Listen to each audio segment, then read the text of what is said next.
Hello, I'm Dr. Archer Crosley, and welcome to Real World Pediatrics. So, today I want to talk about various terms involved in healthcare insurance. Now, some of these terms may be familiar to you, but you may not fully understand what they mean.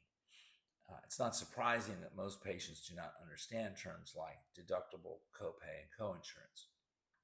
It took me a little while as a doctor to understand exactly how this system works. To begin with, the system it just is what it is, and there's no changing it. There's no getting around the insurance company rules.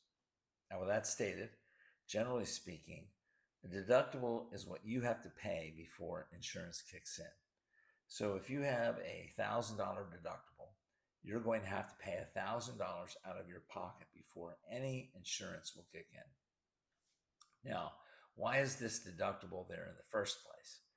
It's there to prevent overuse of services, because when things are for free, people tend to use more than they need.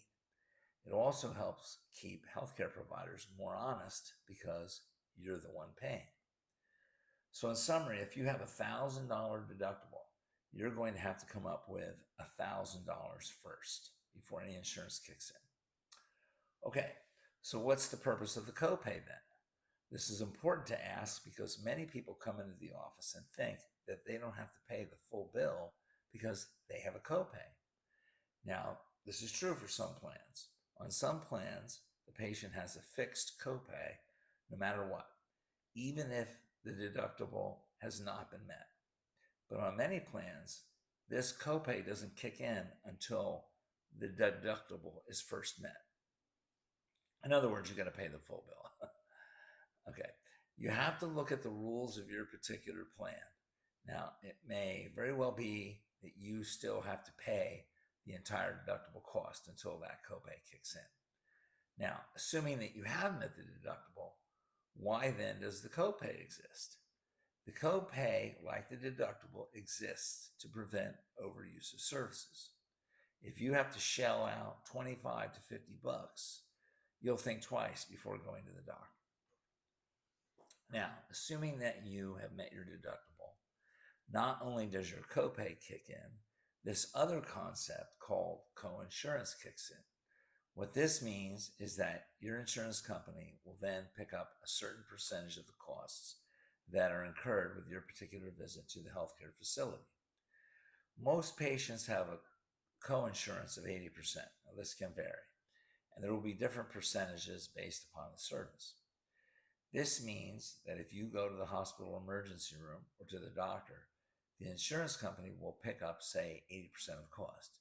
You still have to make your copay, though. So if you go to the hospital emergency room and you've already met your deductible and the bill is $2,000, you will make your copay of, say, 50, 80 bucks, and then you will be responsible for 20% of $2,000 minus your copay, assuming that you have a coinsurance of 80%. That's the way it works.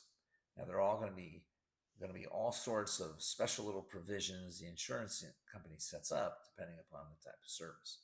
But in a nutshell, that's how it works. It's not super complicated as far as the basic principles are concerned. What's complicated is when the insurance company puts special little rules in place for different procedures and visits. What makes it more frustrating is that most people don't understand the concept of the deductible. All they see is the copay.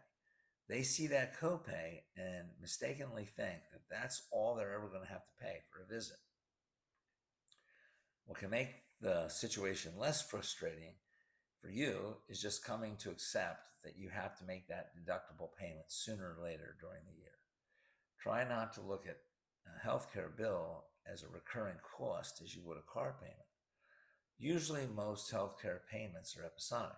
In other words, you're not going to be making that same payment every month.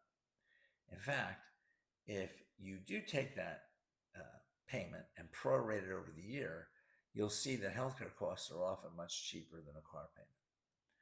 Many people come into the office and are so concerned about the deductible that they don't want us to do any tests.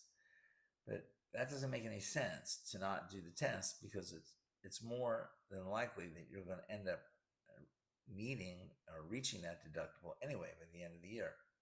Something is going to happen. So, what's the difference? Where do you spend it? I think if you come to look at healthcare as a necessary expense, it's going to be paid out. It won't upset you so much. Try to think of it as like a gasoline in your car. You need to have gasoline. You don't want to pay for the gasoline, but you have to have it. The same goes for healthcare. Thank you.